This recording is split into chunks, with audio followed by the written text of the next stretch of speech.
Welcome to the Theology Nerd Podcast with the Dr. Tripp Fuller. This is a shorter Q&A episode where your friendly local internet theologian answers questions submitted by you. There are lots of ways you can submit a question for Tripp to answer. You can go to homebrewedchristianity.com, click the send voicemail button on the right-hand side near the scroll bar. You can also leave a 5-star review on iTunes and just put your question as the review. You can also tweet at Tripp Fuller, that's 2 P's and 2 L's. Or you can send an email with your question to mediaguru@homebrewedchristianity.com. Make sure you subscribe to the podcast and to our email list. That way you never miss out on new episodes or live events near you. Just go to homebrewedchristianity.com to learn more.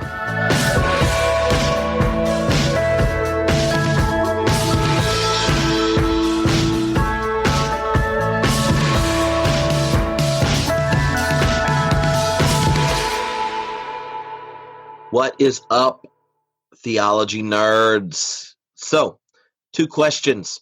I'm going to try to tackle in one little response. Number one, how did the early church see the relationship between religion or faith and reason and science? Number two, how has contemporary science impacted and changed the way Christians read Scripture? All right. First, let's take a hop in the time machine and go back and hang out with our buddy St. Augustine or Augustine. They're the same person. But in college, I got a Switchfoot CD before they blew up, and there was a song about Augustine on it, and it went, "Augustine just woke up with a broken heart," and so I figured I should say Augustine. Unless the person around me saying Augustine, then I say Augustine. Just try to mix that junk up. Anyway, Saint Augustine or Augustine had 4 different rules for negotiating the relationship of faith and reason. And this is the most influential theologian after, Paul in the New Testament. After the dude that wrote Romans is Augustine. He wrote Confession, City of God, and that type of stuff. Well, Augustine had 4 rules. 4 rules about the relationship of faith and reason. I want to lay them out for you because what you'll discover is the perceived conflict between science and religion, between reason and faith, is a lot of it's really connected to anti-intellectual evangelicalism in the United States of America and our ability to export that. That the perceived battle between religion and science is more connected to the anti-intellectualism and its heritage in the United States than, the Christian tradition. And you can see it right here in Augustine's kind of 4 rules. Number 1, the unity of truth. The unity of truth, Augustine argues, that means that all truth is God's truth. And that means that if all truth is God's truth, then ultimately, there aren't going to be contradictions between truth and truth, but also that you're not, at least as a person of faith, you shouldn't be scared of discovering new truth or deeper truths or a greater framework for understanding truth. Truth is God's. And so to seek truth and to recognize there's a unity in truth, that's awesome. It means we should be truth seekers and not truth seekers as a shorthand for people who already know you should ask Jesus in your heart to avoid eternal conscious torment. And now we can help others who we identify as truth seekers find the truth, namely our understanding of our account of our particular faith tradition. No, all truth is God's truth. And if all truth is God's truth, then there's no truth you need to be intimidated by, scared of, or denounce as Satan's evil work. Now, obviously, this means that faith and reason should actually have a positive relationship, not a negative one. If reason is one of the primary means by which we encounter, discover, and relate to truth. Second rule, he says, and this is where he talks about that doctrine of the 2 books, that when it comes to understanding who God is and the nature of our world, You have one, the book of Scripture, and two, the book of nature. And here's the thing. For Augustine, he would say, just as in there's a unity of truth, they're going to be complementary. They have the same author. So you can't say that, through reason and reflection and our investigation through the sciences, we've determined X. But there's this one verse in Joshua that says not X. Therefore, screw the scientist who came up with the theory X and has demonstrated it to his peers and has been affirmed through peer review and research. That's just not how it works. But here's the other, I think, important thing about the doctrine of the two books. One, all humanity has access to, what's present in nature. Through the power of science and reason and critical reflection, we come to understand more of what before was just our encounter and experience with the world. Now we're understanding things you can't even get access to without, scientific tools, high reflection math, and all this kind of stuff. That since the time of Augustine, this affirmation that there is a revelation that the truth of God is present in nature, that set us up to get to understand and encounter more truths than you could ever really imagine. He had no idea how much truth and understanding of the world we were going to come to. In fact, in Augustine's time, the scientific picture of the world was relatively stable and had been for quite a while. There were not, and this is before the scientific revolution, it wasn't like rational reflection on the world was constantly changing. In 100 years time, they were still going to be reading Aristotle's physics and stuff. This is today, if you skip forward 100 years, you could have switched opinions 3 times on all sorts of different stuff in science, because we keep getting more knowledge, more data, putting it in different contexts, hooking it together in different ways. People then get persuaded, and then they test it, and they try to prove it wrong, and then they go we can't prove this part wrong, we can prove this part wrong, and now we got a new theory, and we try to put it all together. In 100 years' time, reason, natural revelation, access to truth through reason, critical reflection on the world is a growing enterprise. Then it wasn't. That's just important to point out. But the principle that the one good God that made a world and called it good, and can be testified to and understood in part by investigating the world, I think that's not new news, right? That's like old school Christianity. And the second half is, how do we understand the book of Scripture? Well, here's the thing. Scripture contains 2 historic communities' testimonies to their ongoing relationship with God. The people of Israel and the early church. And it's not like there's a truth in the raw in Scripture.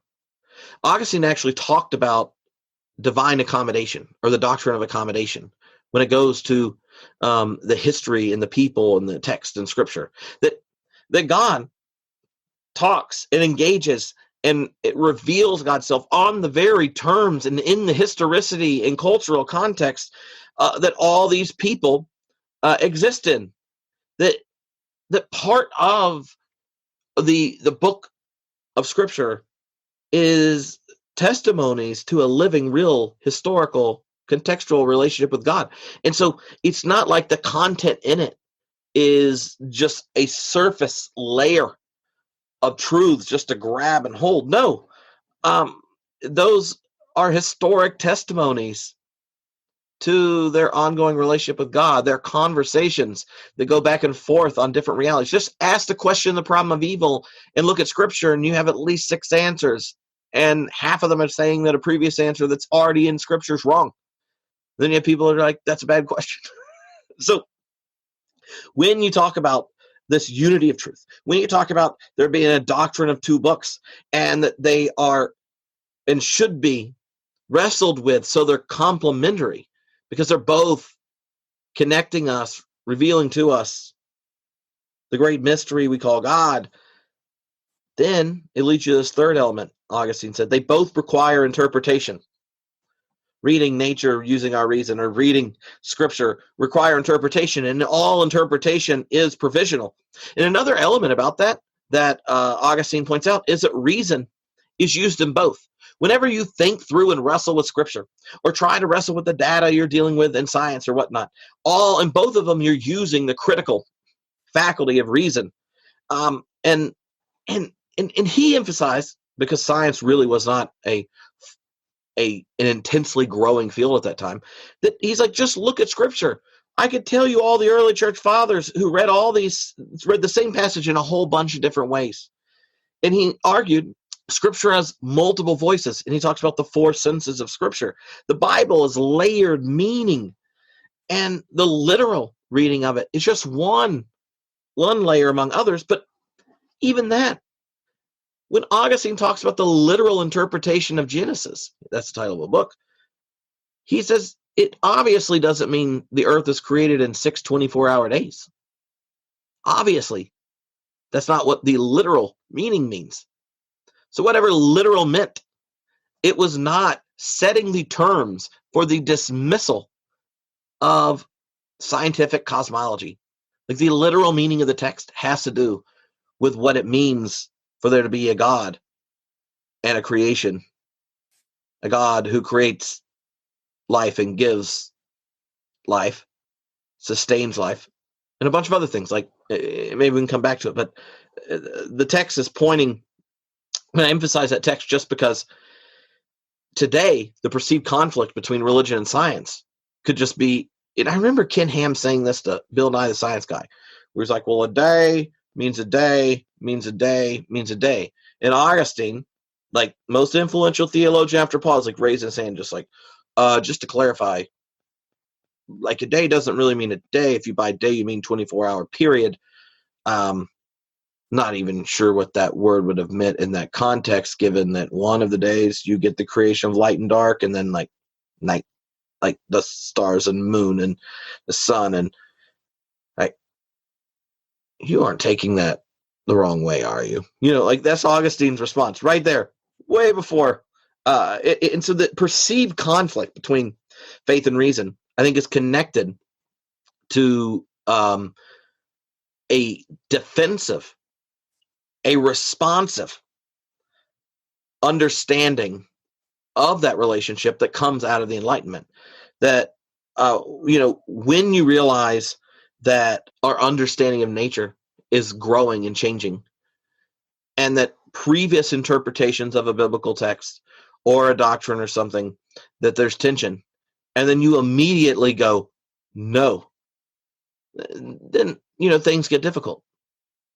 But the Catholic Church figured out how to work things out with Galileo, but conservative Protestantism has a lot harder time reworking its trigger happy heresy shooting fingers at science. But what Augustine was pointing out in the role interpretation plays, and that all interpretation is provisional, is that not conforming the Bible to settled science opens up faith to ridicule. And this is actually a critique he uses in his own work, that one of the reasons he argues against the kind of cosmic dualists of there being a good and a bad evil force, and they're fighting it out, has to do with their inability to acknowledge and conform their understanding of faith to, like, the settled, reasoned picture of the world.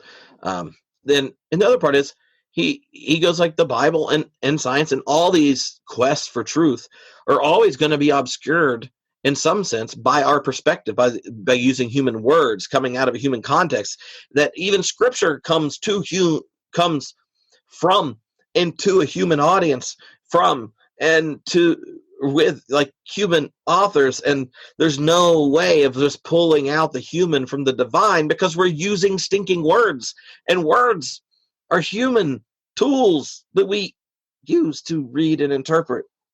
So, unity of truth, the doctrine of the two books, they both require interpretation. The fourth thing, and this is where I think the second question, like how has the relationship of religion and science changed from the early church, is that he argued that science or reason reflection was the handmaiden to theology, that religion is primary. And it makes sense in his time, right? Their cosmological vision, their picture of science and stuff was not fluctuating. It was rather constant. You hadn't got to the scientific revolution yet. But the big questions of change for Augustine were, like, they're still figuring out the Trinity and the incarnation and atonement and trying to figure out how you can be a monotheist, assert that Jesus is the image of the invisible God, the firstborn of all creation, that to read these Hebrew texts and bring them into your tradition, and yet they aren't even compelling to most Jewish people around you that Jesus is indeed the Christ, and he's their Christ, you thought, and so it gets confusing. So theology is a constantly fluctuating, evolving, transforming conversation, and in the background of that is a rather stable, reasoned account of the natural world. And so religion was understood to be primary, and science its handmaiden, because theology and God's self-revelation in Jesus was like working for the crescendo moments of truth and such. Today, that's not the case.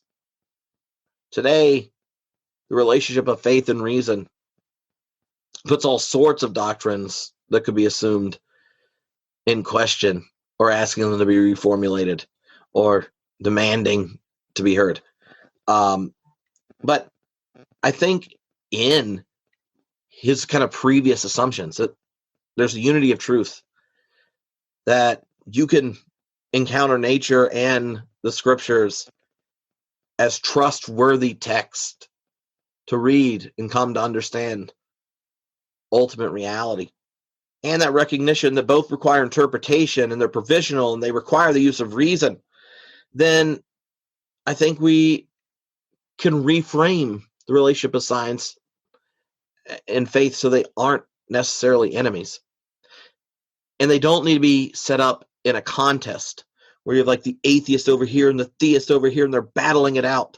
And if we just use reason the right way, we're either going to prove the scriptures true and poo-poo Darwin, or vice versa, or prove the reality of God and not over here.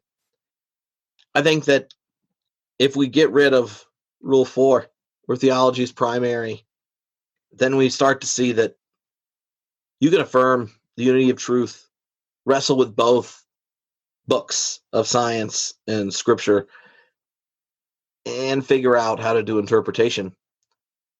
When you realize that the battle is already in us, that we're believers and skeptics at the same time. We're skeptics and we're believers. We are interpreters of traditions and receivers. We are receivers of scientific wisdom and participants in our ongoing quest to understand truth.